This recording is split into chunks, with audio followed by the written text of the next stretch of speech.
নৃত্যের মাধ্যমে আর্জিকর ঘটনার প্রতিবাদ জানালেন হাওড়া জেলার উদয়নারায়ণপুরের এক তরুণী। জানা গেছে ওই তরুণীর নাম ঋতুজা ধলে, বাড়ি উদয়নারায়ণপুরের বেলগ্রামে। জানা গেছে আর্জিকর ঘটনার প্রতিবাদে সামিল হয়েছে রাজ্য তথা দেশবাসী। আর তেমনই উদ্যোগে নৃত্যের মাধ্যমে আর্জিকর ঘটনার অভিনব প্রতিবাদ জানালেন উদয়নারায়ণপুরের তরুণী ঋতুজা ধলে। জানা গেছে তিনি একজন মানসিক স্বাস্থ্য নিয়ে পাঠরত ছাত্রী, পাশাপাশি তিনি একজন নৃত্যশিল্পী। তাই তরুণীর চিকিৎসক খুনের ঘটনার প্রতিবাদে ও দোষীদের শাস্তির দাবিতে নৃত্যের মাধ্যমে প্রতিবাদ জানালেন ঋতুজা। তার এই প্রতিবাদী নৃত্য সোশ্যাল মিডিয়া জুড়ে ঘুরে বেড়াচ্ছে। তার এই প্রতিবাদী নৃত্য দেখে মুগ্ধ নেটিজেনরা। আর্জিকর ঘটনার প্রতিবাদে ও দোষীদের উপযুক্ত শাস্তির দাবিতেই মূলত তার এই প্রতিবাদী নৃত্য বলে জানা গেছে। বড় হয়ে মেয়ে হবে ডাক্তার, নাম তার দেখা যাবে দেশ জুড়ে খবরে, রয়েছে খবরে নেই দুনিয়ায় তিলোত্তমা ঘুমিয়ে কবরে।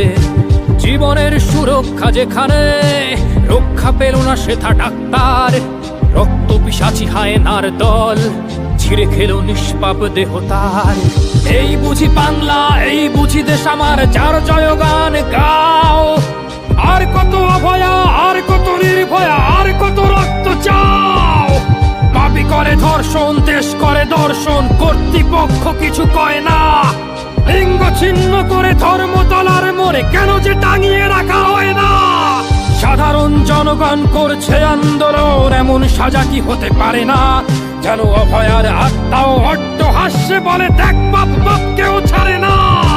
রক্ষকই আজ দেখি ভক্ষক, নই মোরা নির্বাক দর্শক।